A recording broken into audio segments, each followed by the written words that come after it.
I'd like to welcome to the studios Commissioner Mike McKee. Commissioner McKee is a good friend of mine. I've known Commissioner McKee. Actually, I believe the first time that we met, Commissioner, was when you walked into the office here at KVEL Studios and asked for a little bit of airtime. You were running for commissioner, I believe. Yeah, I believe that was probably the first time. That was probably back in, I was running in 2002 and became a commissioner in 2003. And was very impressed with you at that time, but you came in, I think, to place some commercial advertising for your campaign at that time. Well, that's always a good idea to get the word out. Yeah. So. It is. You and your wife, Karen, have raised a family in the LaPointe Tridale area. Yes. Agriculture, farming background? My background is in agriculture and have owned and operated a large agriculture operation. And I still dabble in a little bit, but just enough on Saturdays. So my son Jared, once in a while, thinks I'm a little bit of use there, but he's mostly thinking I'm pretty much worthless as far as help on the farm. But so your kids are running the farm right now? I do have my youngest son is your youngest son? Uh-huh. Well, what size is your farm? Well, I used to own and operate hundreds of acres. It's mostly leased at this point. I was not able to do what I was hoping to do. See, I had the idea that a county commissioner was not quite as extensive as it is, and I will tell you, to do the job right here, it is more than 100% full-time and beyond.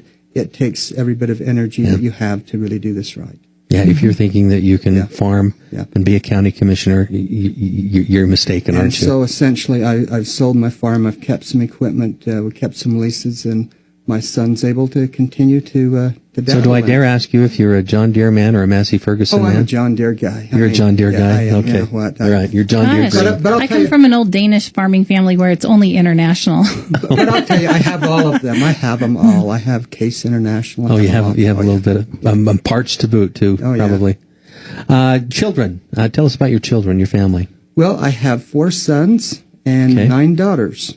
I thought 13. You were joking when you told me that. Yes, because we had 12 children, and then we claimed one more. You claimed a child? Yes, we did. Her name was Jelena, and she's the love of our life as well. And she's married, living here in Vernal with her husband Richard, and we have grandchildren with them, and we're mom and dad to them, and we just love them to death, and we are one big happy family.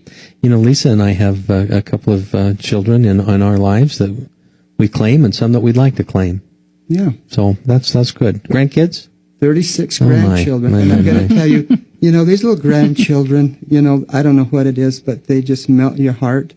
And I have several horses, and I love to get these little granddaughters and grandsons. And, of course, we're careful, but, to be able to get there around the horses and do things, it's some good bonding time for me and my family. When we get a chance, that's the problem, is there's not enough time. I need more time. I don't want time that bad, though. I want to continue. You are running. I am running, so we don't want to take that out of context here.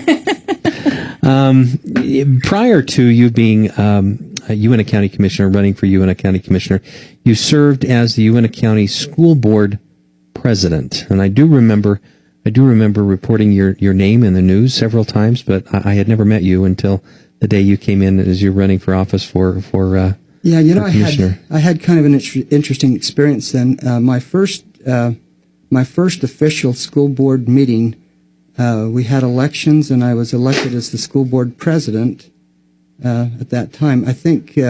So you didn't even get a warm up here. There was no warm up. It was just right into kind of like Alan Huber. Right into the fire. He got right into it, didn't he? Right into the fire. Yeah. Yeah.